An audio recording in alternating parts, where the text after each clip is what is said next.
Nicaragua has seen multiple violent protests since April of 2018. However, before I get deep into what that all means and before I get into the bigger question, it is essential to give some brief information about the country itself.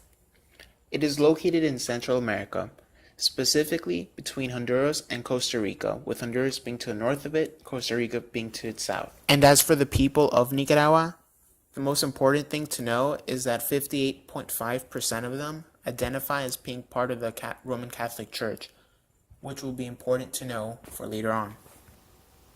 Nicaragua's government is a unitary dominant party presidential constitutional republic, with its president being Daniel Ortega and its vice president being his wife, Rosario Murillo. Now that we have the very general and very brief introduction of Nicaragua out of the way, it's time we look at a very important question regarding the protests and its government, which is, how has the intense protests in Nicaragua led to the radicalization of the Ortega government? The protests in Nicaragua started April 18th in response to the Ortega administration's announcement of Social Security reforms that raised income and payroll taxes, but reducing pension benefits by 5%. Protesters were mostly made up of elderly individuals and university students with some other activists. It did not take long for the protests to take a quick and violent turn. In fact, after 5 days of protesting, there were 30 confirmed deaths due to government-sent forces. This caused Ortega to cancel the reforms, thinking the protests would die down and ultimately stop at some point. But it only increased after the nation saw how he treated the protesters in the nation's capital. At this point, it was not about the reforms, it was about his resignation. Now, to directly respond to the earlier stated question, the answer could be split into three parts. First is analyzing the democratic backsliding occurring in Nicaragua. For those who may not know, democratic backsliding is a gradual decline in the quality of democracy. Daniel Ortega is no stranger to democratic backsliding. In fact, it is said that Ortega has managed to amass a fortune at the expense of tax evasion and bribes for major corporations, or in other words, illicit enrichment. Another instance of democratic backsliding done by Ortega is nepotism. He has moved his close family and friends into high government positions. As an example, his wife is his vice president, despite her not having any real qualifications to be a vice president. Also, in 2009, Nicaragua's Supreme Court, which is made up mostly of his allies, removed constitutional obstacles to allow Ortega to stand for a third term, a move many condemned as being illegal. Ortega was then re-elected in November 2016 for a fourth time with over 72% of the vote in what many view as a severely flawed election, which was preceded by the Supreme Court's move to expel the main opposition candidate, Eduardo Montealegre, from his Independent Liberation Party, or PLI for short. This decision crippled the PLI, which was his main competitor.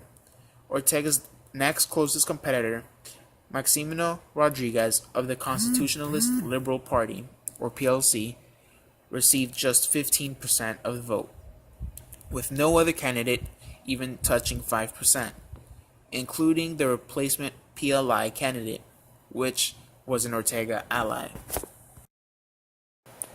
All these instances of corruption and democratic backsliding definitely make sense and come as no surprise, especially when looking at the corruption index graph of 2017 created by Transparency International, which has Nicaragua being 151 out of 180, where 1 is being the least corrupt and 180 being the most corrupt.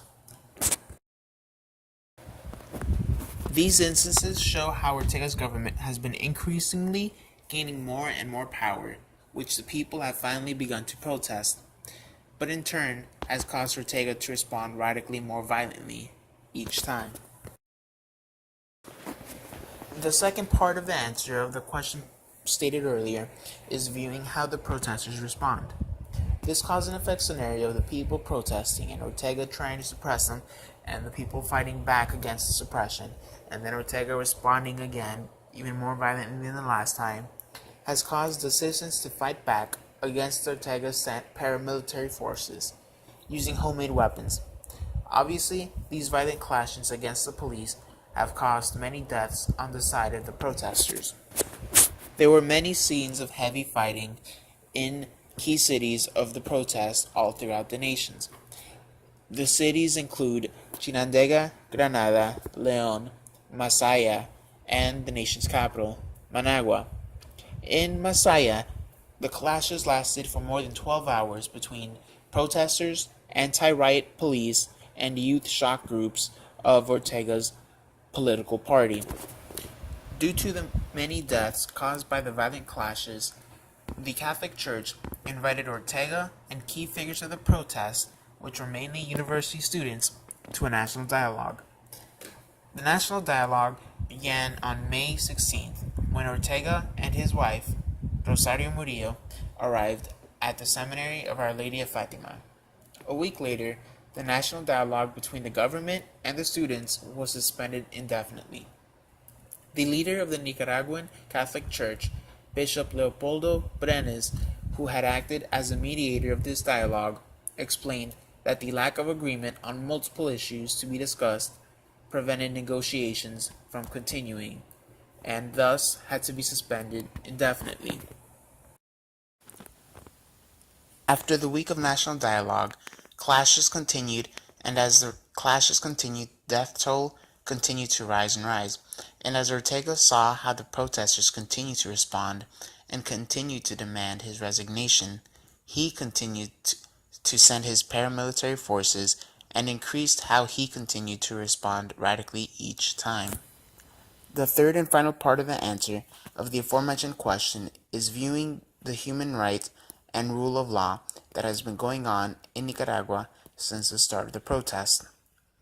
It is universally recognized that states are responsible for human rights conditions in their jurisdictions, says Neil A. Engelhardt, who wrote State Capacity, State Failure, and Human Rights.